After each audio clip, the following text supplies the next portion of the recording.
हिंदी फिल्मों में केवल एक्टर और एक्ट्रेसेस की ही बात की जाए या फिर खलनायक की ही बात की जाए तो बात अधूरी ही रह जाएगी जब तक इसमें खलनायिका को ना जोड़ा जाए। हिंदी फिल्म इंडस्ट्री में ऐसी कई खलनायिकाएं हुई हैं जिन्होंने अपनी रौबदार पर्सनालिटी और भाव भंगिमाओं से अच्छे अच्छे खलनायक तो छोड़िए, एक्टर और एक्ट्रेसेस के भी पसीने छुड़ा दिए हैं। एक जमाना ऐसा भी था जब फिल्मी कहानियों में अक्सर खलनायिकाओं का अलग से रोल लिखा जाता था। इन खलनायिकाओं में ललिता पवार, बिंदु, अरुणा ईरानी और मनोरमा मुख्य हैं। लेकिन इन सभी में मनोरमा सबसे आगे है क्योंकि उनके फेशियल एक्सप्रेशंस इतने तनावपूर्ण और तानाशाही हुआ करते थे कि फिल्म पर्दे पर देखने वाले भी डर जाया करते थे। आज मैं आपको इन महान कलाकार के बारे में कुछ अनकही अनसुनी बातें बताने जा रहा हूं। मनोरमा का जन्म ब्रिटिश इंडिया के पंजाब में लाहौर में 16 अगस्त 1926 के दिन हुआ था। मनोरमा का असली नाम एरिन आइजैक डैनियल्स था। सिर्फ 10 साल की उम्र में एरिन ने फिल्मों में काम करना शुरू कर दिया था। उन्होंने खजांची फिल्म से चाइल्ड आर्टिस्ट के तौर पे काम करने की शुरुआत की थी। तब उन्हें बेबी आयरिश के नाम से जाना जाता था। उनकी मां आयरिश और पिता भारतीय क्रिश्चियन थे। लाहौर में वे सर्वाधिक फीस लेने वाली अदाकारा थी। रूप कुमार शौरी, जिन्होंने बाल कलाकार के तौर पर काम दिया था, उन्होंने ही स्क्रीन नेम मनोरमा भी दिया था।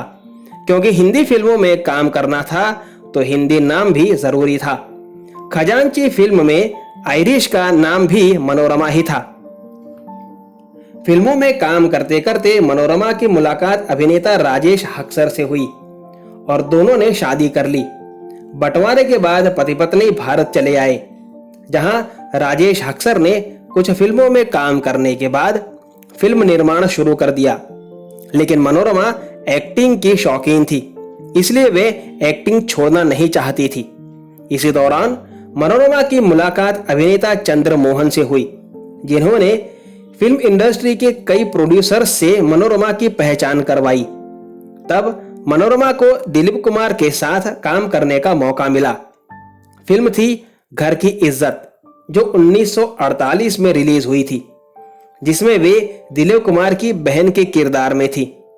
इस फिल्म के बाद वे समझ गई थी कि अगर इंडस्ट्री में लंबा टिकना है तो कुछ अलग करना होगा, और उन्होंने तब से खलनायिका के कैरेक्टर के साथ साथ कॉमेडी करना शुरू कर दिया, जिसमें वे ऐसे चेहरे बनाती और आंखें ऊपर नीचे करती जो देखकर लोग हंसते या तो डर जाते। इस तरह से उन्होंने अपनी एक अलग ही पहचान बनाई। इस दौरान उन्हें फिल्म मिली हाफ टिकट, जो किशोर कुमार और मधुबाला द्वारा अभिनीत थी। इसी फिल्म से उन्हें खास पहचान मिली। फिल्म सीता और गीता की चाची का किरदार एक यादगार किरदार बन चुका है, जिसे बाद में कई कलाकारों ने कॉपी करने की कोशिश की, लेकिन मनोरमा जैसा तड़का नहीं लगा पाए। कुछ सालों बाद बिंदु और अरुणा ईरानी जैसे कलाकारों के चलते मनोरमा को फिल्में मिलना बंद हो गई। तब मनोरमा ने टीवी इंडस्ट्री की तरफ रुख कर दिया और दूरदर्शन की धारावाहिक दस्तक में उन्होंने काम किया। इस सीरियल के मुख्य कलाकार शाहरुख खान थे। साल 2000 के बाद उनकी खास पहचान एकता कपूर से हुई, जिन्होंने उन्हें कुंडली, कश्ती और कुटुंब जैसे धारावाहिकों में काम दिया। उनकी आखिरी फिल्म दीपा मेहता की वाटर थी, जो 2005 में रिलीज हुई थी।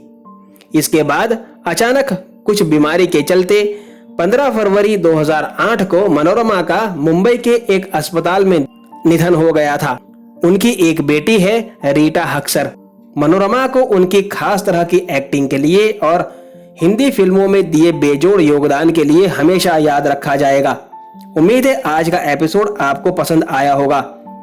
वीडियो को लाइक करना बिल्कुल ना भूलें, और मेरा काम पसंद आ रहा हो तो सराहना के तौर पर थैंक्स बटन द्वारा आप भी अपना कुछ योगदान दे सकते हैं, क्योंकि YouTube ही मेरी कमाई का एक जरिया है और आप ही मेरे सहायक भी हैं। आपसे मुलाकात होगी जल्द, तब तक अपना ख्याल रखें। धन्यवाद।